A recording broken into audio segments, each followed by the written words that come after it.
Alhamdulillahi rabbil alamin wassalatu wassalamu ala nabiyyina Muhammadin wa ala alihi wa sahbihi wa man tabi'ahum bi ihsanin ila yawmiddin. En bolwanan ko laati ɓural lewru suumaye kadi lewru suumaye man ɗo suumago lewru suumaye man ɗo ɗum woni kanjum man ɗo nder ko ɓurdata dewe, nder ko ɓurata mawnugo dewe, nder dewe ɗe jawmirawo ɓurata yerdago ɗum, ɓurata yiɗgo ɗum. Kadi nder ɓural suumago lewru suumaye man ɗo jawmirawo kanko man ɗo farliɗini suumago man ɗo dow mobgal ƴummatoje caaliɗe. Jawmirawo o farliɗi suumaye man ɗo nga laatake nga ɗon wajibi ban nga wajibi dow meɗen enen jotta ɗo, banni ha ummatoje caalinoɗe bo suumaye man ɗo kanga man ɗo nga laatake nga ɗon wajibi dow maɓɓe. Kadi kanjum man ɗo ɗum wonayni sina ngam darja deydey ko woni ha suumaye man ɗo be yerdago Allah kugal laatingal suumago ha suumaye man ɗo. To kadi jawmirawo ɓangiɗo o wiyata ya ayyuhalladhina amanu kutiba alaykumus siyam kama kutiba alal ladhina min qablikum la'allakum tattaqun. Kadi onon nuɗɗinɓe jawmirawo farliɗini dow moɗon suumago lewru suumaye banno o farliɗini ɗum dow ummatoje artunoɗe on caaliɗe. Kadi o waɗi ɗum kanjum man ɗo ngam belika onon man ɗo be suumago moɗon man ɗo kadi on kulduma be majum jawmirawo subhanahu wa ta'ala, ngam nder suumago man ɗo ɗon saawi ha majum kuuɗe ko laati kanjum man ɗo ɗum hulgo Allah ɗo, kuuɗe ɗuɗɗe jamum. Nder majum ɓi adamajo kanko man ɗo to o suumake man ɗo woni dow mako kanko man ɗo o nangto ha fewre, o nangto ha ñoore, o nangto ha kuudi, o nangto ha ba'adi, o nangto an kam ha kala boliɗe lattiɗe laatiɗe kalluɗe ɗe kanay ɓi adamajo wolwa ɗum fuu woni dow mako kanko man ɗo. Toni o yiɗi ha mbar jaari suumaye mako man ɗo ndi laato ndi timmidindi kam si o nangto ha deydey kuuɗe kalluɗe ɗo. To nangtago mako ha kuuɗe ɗe limtuɗen ɗo kanjum man ɗo ɗum kulol Allah. Non ɓi adamajo kanko man ɗo o nangtoto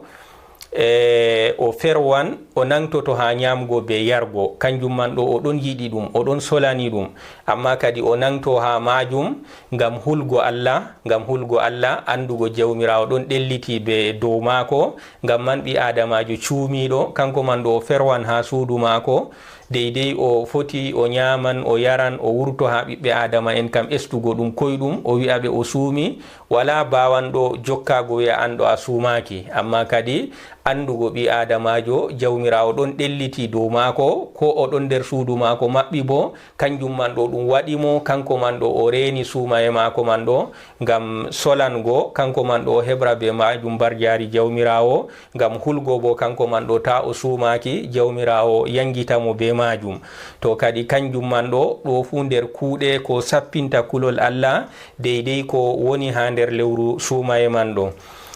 Non nder ɓure lewru suumago lewru suumaye man ɗo kanjum man ɗo ɗum laatake, suumago man ɗo ɗum laatake kanjum man ɗo ɗum sababu ha yaafego zunubaji ɓi adamajo, ɗum sababu bo ha hefanego ɓi adamajo kuuɗe muɗum laatiɗe kalluɗe. Kadi hadisewol ngol ɗo ngol wi'ata en man sama ramadana imanan wahtisaban gufira lahu ma taqaddama min dhanbi. Kadi ko moye suumi lewru suumaye ɗo ngam nuɗɗingo be gonɗingo suumaye man ɗo ɗum wajibi dow mako, o suumo, o nuɗɗini ɗum, o jaɓi ɗum, o gonɗini ɗum, o suumi ɗum lewru suumaye man, nden dow o ɗaɓɓitiri ɗum mbar jaari be yerdu e jawmirawo subhanahu wa ta'ala. Kadi kanko man ɗo o suumi lewru man ɗo ha ndu timmi, kadi jawmirawo yafantomo zunubaji mako, jawmirawo yafantomo boofi mako.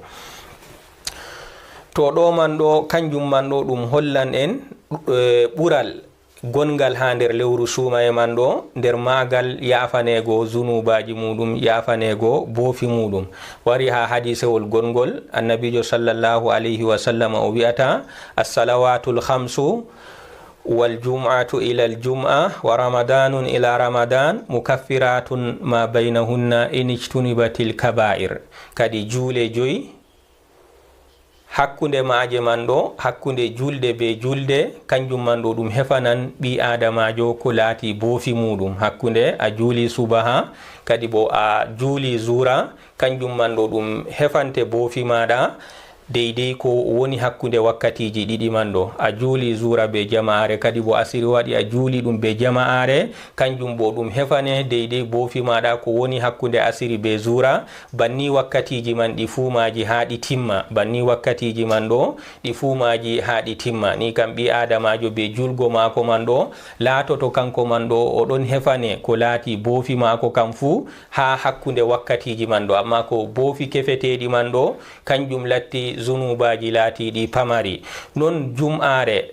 ɓi adamajo jawmirawo fondimo o jum'i jum'are ndeɗo ɗo, warande bo o jum'i kadi ko woni hakkunde jum'aji ɗiɗi man ɗo, jum'ugo mako man ɗo ɗum latoto ɗum sababu ha kanko man ɗo o yafane ko laati bofi mako hakkunde jum'aji ɗiɗi man ɗo. Amma kanko man ɗo ko yafete hakkunde jum'aji ɗiɗi man ɗo kanjum laatiɗi bofi pamari, ban ko laati kanjum man ɗo ɗum gedde mawɗe kam, kanje kam ɗe maran haje ɓi adamajo tuuba ha maje. Sharɗi maje kanje kam ha ɗe jaafe, sina to ɓi adamajo man ɗo o tuubi ha gedde laatiɗe mawɗe. Non suumago, suuma e lewru, suuma e hikkaru, a suumake ɗum jawmirawo ya'afake ma deydey bofi maɗa be suumago maɗa lewru man ɗo, ɗum laatoto ɗum sababu jawmirawo ya'afe bofi ma ko woni hakkunde lewru ndu cuumiɗa hikka be lewru rowani ndu salinondu. To kadi ɗo man ɗo suumago man ɗo ɗum laatoto ɗum sababu mo jawmirawo ya'firante be muɗum ko laati bofi maɗa pamari, ko laati zunubaji maɗa laatiɗi pamari. Amma ban mbiɗen deydey ko laati zunubaji mawɗi kam kanji man kam ɗi maran, kanji kam ɗi maran haje tuubu laɓɗo, ɗi maran haje tuubu laɓɗo ha jawmirawo yaafo jawmu gedde man ɗo ha maaje. To ɗum hakkeji yimɓe bo kadi ɗum maran kanjum man bo haje ɓi adamajo o lornana jawmu hakke en hakkeji muɗum, walla bo o yafitinoɓe ha hakkeji mako, ha hakkeji maɓɓe. To kadi ɗo man ɗo ɗum sappinan en ko latti hallugo gedde laatiɗe mawɗe, ɗum sappinan en ko hallugo ko laati gedde laatiɗe mawɗe, ngam deydey ko jawmirawo waɗi nda ban suuma e kañum man ɗo ɗum hefan zunubaji, amma gedde laatiɗe mawɗe kanje man ɗe luttan dow jawmije, kadi kanko man ɗo silto o tuubi ha maje. Ngam man kadi woni dow ɓi adamajo o solana kanko man ɗo o dayito ko laati zunubaji mawɗi, ngam kadi o heɓa deydey zunubaji mako pamari kam, suuma e mako be julde mako be hakkunde jum'a be jum'ugo mako ɗum hefanan mo deydey ko laati zunubaji laatiɗi pamari kam be enɗam jawmirawo subhanahu wa ta'ala. To kadi o wi'ata en ha ɗo inijtunibatil kaba'ir, amma lunci ɓi adamajo kanko man ɗo ɗum laatoto ɗum kefergal man ɗo, amma kadi ɓi adamajo o dayto gedde mawɗe kanje man ɗo o daytoɗe. To o daytaki ɗe bo kadi kanje bo ɗe goodi laawol hefgoɗe, kanjum laati tuubu. To ɗum haqqeji bo kanjum laati lornugo haqqeji man ha jawmiji en. Non nder ɓural gonangal nder lewru suuma e man ɗo, jawmirawo ɓangiɗo o shar'ani en dewe ɗuɗɗe ha nder lewru suuma e man ɗo, kanje man ɗo ɗe laatake ɗum sababu ha ya'afago meɗen zunubaji men be ɓamtugo darjaji meɗen ha kuuɗe boɗɗe. Non nder ɓural deydey ko wonata ha nder lewru suuma e man ɗo, jawmirawo nder moƴƴere jawmirawo wonde dow meɗen, kadi jawmirawo kanko man ɗo o fondi en ha ko laati kanjum man ɗo huugo kuuɗe boɗɗe ha nder lewru suuma e man ɗo. Ɓi adamajo to o fondego mako kanko man ɗo o suumo man, o juula alkaweje, o hokka sadaka, o janga alqur'an, o inna Allah, kadi kanjum man ɗo toni Allah fondimo be majum ɗo ɗum ɓural ngal jawmirawo hokkimo, ngam o tawantana mako bo kañum bo ɗon sukli, heɓata janga alqur'an go, o wawta wadgo sadaka go, o wawta an kam huugo, wawta feere ko alkaweje man ma ɗum salora. To kadi oɗo bo kanko bo o fondaka, kanko bo o fondaka, kadi ɓi adamajo pondaɗo kanko man ɗo kanjum man ɗo ɗum moƴƴere nde jawmirawo hokkimo, ɗum moƴƴere nde jawmirawo waɗanimo. kanko man ɗo woni dow mako andita moƴƴere nde ɗo. Allah wawnimo o juuli alkaweje, Allah wawnimo o sumake sumaye, Allah wawnimo kanko man ɗo o jangi alqur'an, kadi ɗo man ɗo andita ɗum moƴƴere nde jawmirawo hokkimo, ɗum yerduye, ɗum alama yerduye jawmirawo ha dow mako. ngam to o laari o tawantana mako wawai deydey ko Allah wawnimo man ɗo. non nder ɓure ɗe jawmirawo hokki en ha nder lewru sumaye man ɗo, jawmirawo o waɗi o sowanan en kuuɗe boɗɗe, o waɗi o sowanan en kuuɗe boɗɗe ha nder lewru sumaye man ɗo. diga darjaji bongal gotal kuwa o sowane ɗum nde 10 ni, ha yotto darja sowanego man ɗo ha deydey cowi 100 walla ka ha ko ɓurata deydey cowi 100. kadi ɗo fu ɗum ɓural jawmirawo, ɗum moƴƴere jawmirawo nde o waɗani en, nde o waɗi ɗum dow meɗen. tayiɓe en ɗon jokki wolwango deydey ko laati julgo alkaweje. kadi annabijo sallallahu alayhi wa sallama o laatake kanko man ɗo kanko aran mo sunniɗini julgo alkaweje man ɗo ha julurde, nden o acci julgo man kadi. ka annabijo sallallahu alayhi wa sallam wari ha hadisewol annabijo o laatake kanko aran puɗɗuɗo julgo alkaweje man ɗo, amma o acci ɗe ngam o acci julgoɗe be jama'are ha julurde maako ngam hulgo kanje man ɗo taɗe parliɗine dow ummatore. to kadi wari hadisewol cahingol ngol Aisha fillani en ɗum, kanko man ɗo o wi'ata annabijo sallallahu alayhi wa sallama kañum man ɗo o juuli jemmare nder jemmaji sumaye man ɗo, alkaweje man ɗo o juuliɗe ha julurde maako, nden wari yattimo yoga yimɓe nder sahabo en maako. nden kadi ha jango ɗiɗabre man bo o wari o juuli ha julurde maako man, ɗo man bo wari limgal ɗuɗgal yattimo ɓe juuli alkaweje man ha julurde maako. nden jemmare tatabre man walla nayabre man kadi limgal ɗuɗgal jamum wari ɓe nannantidiri. kadi jotta ka annabijo laatake ɗon juula alkaweje go ha julurde muɗum ɗum waɗi nannanti, yimɓe moftani ɗum jamum, to annabijo o wurtaki, annabijo o wurtaki o juldi o wurtaki o juldi be maɓɓe. kadi jango man nde fajiri weeti o wi'ate ɓe mi yi ko gaɗɗon hanki, mi yi limgal moɗon ɗuɗgal on gari dow anniya moɗon, jotta kam ha mi limo on juulen alkaweje ban deydey ko salino ha jemmaji ɗiɗi caaliɗi walla jemmaji tati caaliɗi. kadi min man ɗo mi wurtaki, amma mi waɗi ɗum ɗo be anniya kanjum man ɗo ngam hulgo, jotta kam ta mi wurto mi julda be moɗon alkaweje man banniɗo, kadi ɗum laato ɗum saboba ɗum bososel ha juluɗe alkaweje man ɗo ɗe parliɗine dow ummatore am, kadi hulgo taɗe parliɗine dow ummatore am ɗo, ngam man waɗi kadi mi wurtaki julmiɗe be moɗon. to kadi ɗo man ɗo ɗum sappinan en asli alkaweje, hawtugo juula alkaweje man kam ɗum sunna ka annabijo men sallallahu alayhi wa sallama waɗi ɗum, nden o acci sunna man ɗo ngam hulgo kanka man ɗo ta ka farliɗine dow ummatore maako. to nde zaman annabijo man ɗo sharia kam shar'ego maka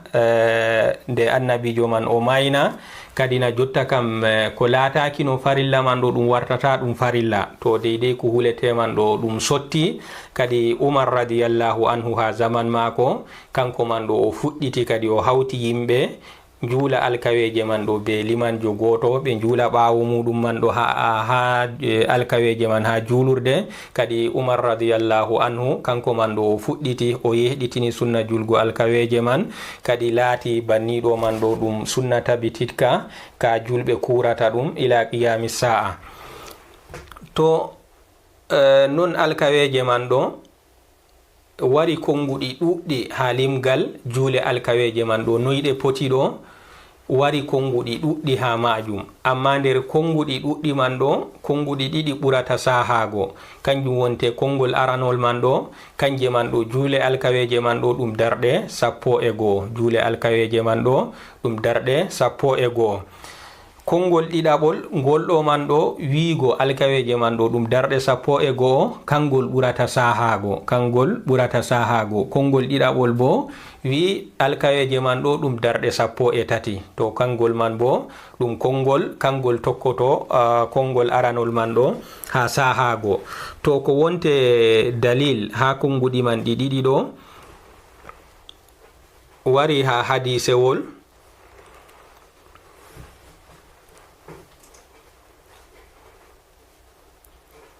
wari ha hadisewol ngol Aisha filli ɗum radiyallahu anha. kanko man ɗo o ƴamama noy julde annabijo sallallahu alayhi wa sallama laati ha jemma, noy julde annabijo sallallahu alayhi wa sallama laati ha jemma, no o nafrata darɗe, noy o julata Allah nafila mako ha jemma man ɗo. Aisha sallallahu alayhi wa sallama kanko man ɗo o wi'ata ma kana yazidu fi ramadana wala gayrihi ala 11 rak'a. annabijo o laataki kanko man ɗo o ɗon ɓesda ha juule mako ɗe o julata ɗum ha lewru sumaye man walla tana muɗum man ɗo o laataki o ɗon ɓesda ha nafila mako mo jemma man ɗo dow darɗe 11. to kadi hadisewol ngol ɗo ngol sappini en juule man ɗo ɗum darɗe 11. hadisawol Aisha ngol sappini en juule alkaweje ɗo ɗum darɗe 11. non hadisewol ɗiɗaɓol bo Ibnu Abbas o ngol fillama ha muɗum, kanko man ɗo o wi'ata kanat salatu nabi sallallahu alayhi wa sallama 13 rak'a yani min al-layl. julde annabijo nde o julata ɗum ha jemma nde laatake kanjum man ɗo ɗum darɗe 13. to Ibnu Abbas kanko bo o sappini en julde annabijo nde o julata ɗum ha jemma man ɗo ɗum darɗe 13. to kadi hadiseji man ɗi kanji ɓurata sahago ha limgal alkaweje. hadiseji ɗiɗi ɗo kanji ɓurata sahago ha deydey konguɗi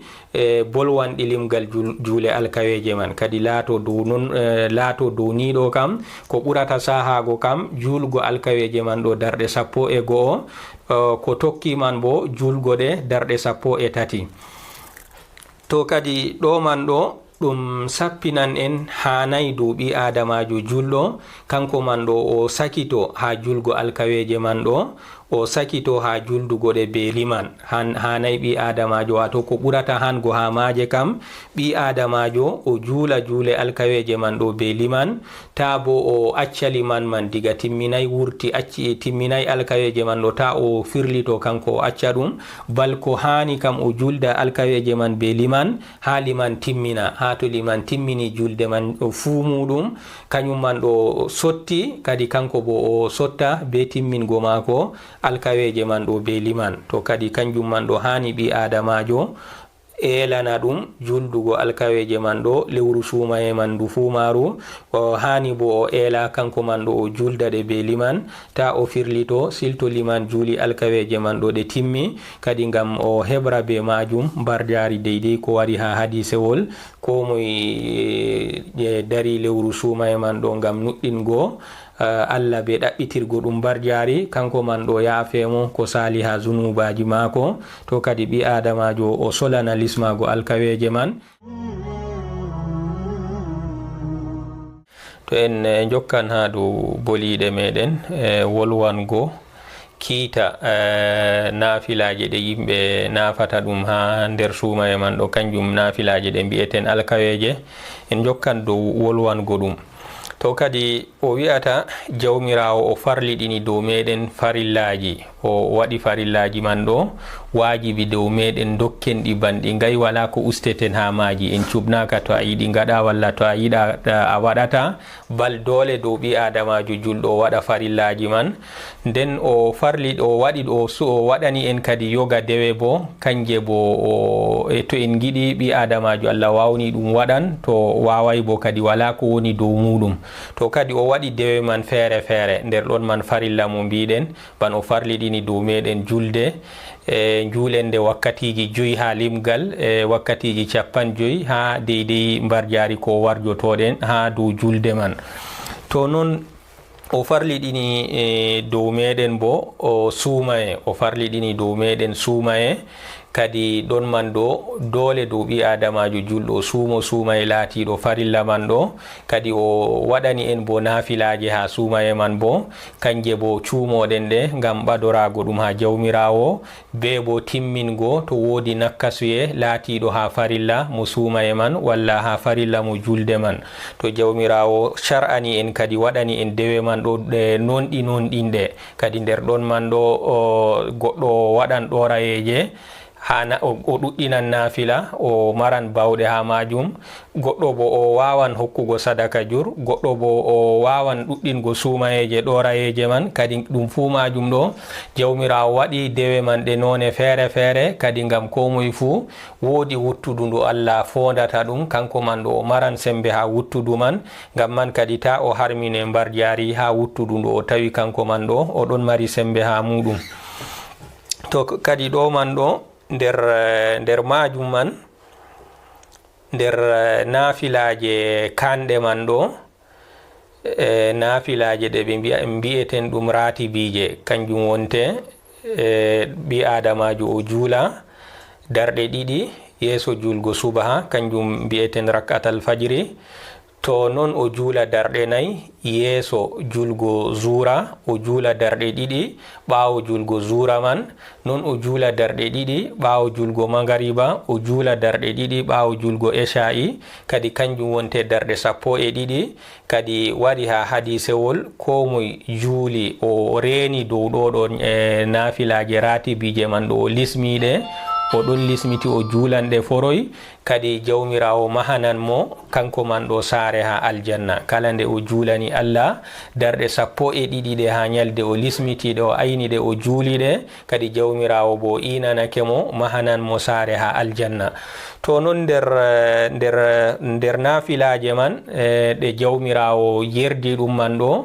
nafilaje nafeteɗe jemma nder none nafilaje fu nafilaje ɗe Allah ɓurata yidgo ɗum kanjum wonte nafilaje nafeteɗe jemma nder majum jawmirawo ɓangiɗo wi'ata walladhina yabituna li rabbihim sujjadan wa qiyaman kadi o mamti jeyaɓe mako ɓe o yerdi ɗum ɓe o inani ɗum aljanna o wi'ata kamɓe man laatiɓe kamɓe man ɗo ɓe mbalan ha jemma man ɗo ɓe mbalan ɓe ɗon cujidani jawmiɓe ɓe mbalan darago nafa sujidana jawmiɓe to kadi ɗo man ɗo ɗum sifawol ngol jawmirawo yerdi ha maɓɓe o mamtiriɓe be sifawol man o inaniɓe bo aljanna be dow yaake maɓɓe oɗo annabijo sallallahu alayhi wa sallam o wi'ata julde nafila ɓuranɗo yiɗego ha jawmirawo ɗo kanjum wonte ɓaawo julde farilla kam kanjum wonte nafilaje ɗe ɓi adamajo julɗo nafata ɗum ha jemma to kadi nder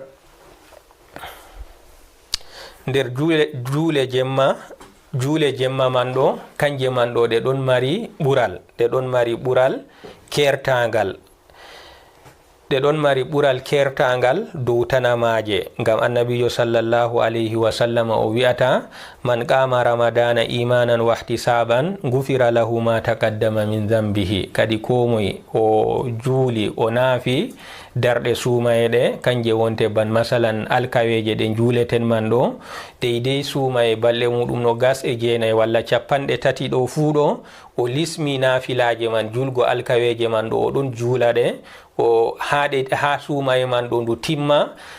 nden do o waɗri ɗum dow nuɗɗingo mbar jarindi jawmirawo inanimo ha kuugal man be laɓɓingo anniya kadi kanko man ɗo annabijo sallallahu alayhi wa sallam wi gufira lahu ma taqaddama min zambihi kadi yafanemo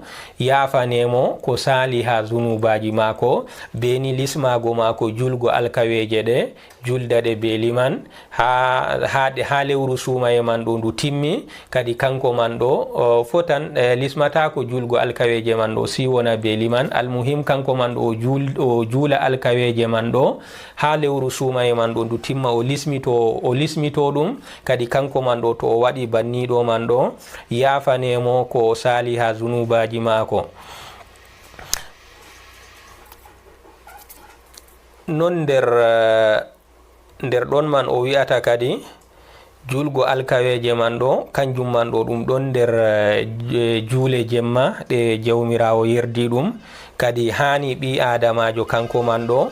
o eela o solana hunde ɗo, o solana julgo alkaweje man ɗo, o eela dow majum o solana julgo alkaweje man ɗo, o lismode o juula ɗe ha deydey lewru sumaye man ɗo ndu timma. to kadi ko waɗi kanje man ɗo ɗe inna alkaweje man ɗo, ɓe mbi ngam yimɓe salafinko en kanjum ko laatini diga sahabo en ha warɓe ɓawo maɓɓe, kamɓe man ɗo ɓe laatake ɓe ɗon juttina juule alkaweje man ɗo, ɓe laatake ɓe ɗon juttina ɗe. ngam juttingo man ɗo kadi waɗi kamɓe man ɗo kala nde ɓe juuli darɗe 4 fuu ɓe ciwto. to kadi siwtago man ɗo kanjum wonte ɓe inniri ɗe tarawih man ɗo, wato ɗum juule ɗe siwtaru woni hakkunde muɗum. to ɓe juuli darɗe 4 juɗɗe, kadi ɓawo darɗe 4 man ɗo ɓe ciwto ɓe comta seɗɗa go, kadi bo ɓe ummo ɓe juulanayi ban maaje. to kadi ɗo man ɗo kanjum waɗi ɓe inniri ɗe at-tarawih. to kadi ɗo man ɗo ɗum sappinan en diga ha asli innego maaje man ɗo, kanje man ɗo na ɗum juule non ɗe ɓi adamajo warata jotta kam juula ɗum dow sifa jawka. kanje kam ko ɓurata hango ha juule man ɗo, hani kanje man ɗo ɗe juttine, hani kanje man ɗo ɗe juttine, nden mbar jarimaje ɓurata timmididgo. hani ɓi adamajo kadi juulanɗo alkaweje man ɗo, kanko man ɗo o juttina ha alkaweje man non ɗe ɓurata hanrugo, non sahabo en juldiɓe, non tokkiɓe ɓe bo juldiɗe, kadi non hani bo dow yaake oɗo, non hani kanje man ɗo ɗe luttira dow yaake kanje man ɗo ɗe juttine man ɗo. to kadi ɗo man ɗo ɗum sappinan en kadi deydey no yimɓe gaɗata kanjum wonte julgo alkaweje man ɗo dow sifa jawka. to kanjum man ɗo ɗum aybe ha juule alkaweje man ɗo, innama ɗum kuugal ngal ɓi adamajo huwanta ɗum jawmirawo. to kadi hani ɓi adamajo o suɓana kuugal ngal o huwanta ɗum jawmiko ɗo, o suɓa kuugal man ɗo ngal laato ngal bongal, o suɓana ngal wakkati bo, o suɓana ngal wakkati magal bo, wakkati man bo laato deydey no hani. ngam man kadi o wakkati man bo laato deydey no hani. ngam man kadi hollan en deydey no yimɓe feere ban nokkuje feere no yimɓe sifa no yimɓe juldata alkaweje man ɗo, kanjum man ɗo kadi ala kulli hal moƴƴere jawmirawo feecinde, amma kadi hanini kanje man ɗo ɗe gona deydey sifa no salaf en juldiɗe ɗo. kadi ko yimɓe tampi ha jotta jottinayi non man bo kadi kabdani, ɗum wonani ɗum ɗon fotiti, ɗum ɗon nandidi seɗɗa go kam, ɗum wonani ɗum ɗon fotiti, ɗum ɗon nandidi seɗɗa go. to kadi ɗo man ɗo ɗum sappinan en kadi ɓural julgo alkaweje man ɗo ɗum hunde nde hani ɓi adamajo julɗo o lismonde to ni sumaye man nasti, kanko man ɗo haɓa o lismo julgo alkaweje man ɗo ha lewru man ndu timma, ngam tammago kadi jawmirawo ɓamtiramo darja be majum, yafanomo bo deydey ko laati zunubaji mako be kuugal man. haza wa sallallahu wa sallam ala nabiyina muhammadin wa ala alihi wa sahbihi.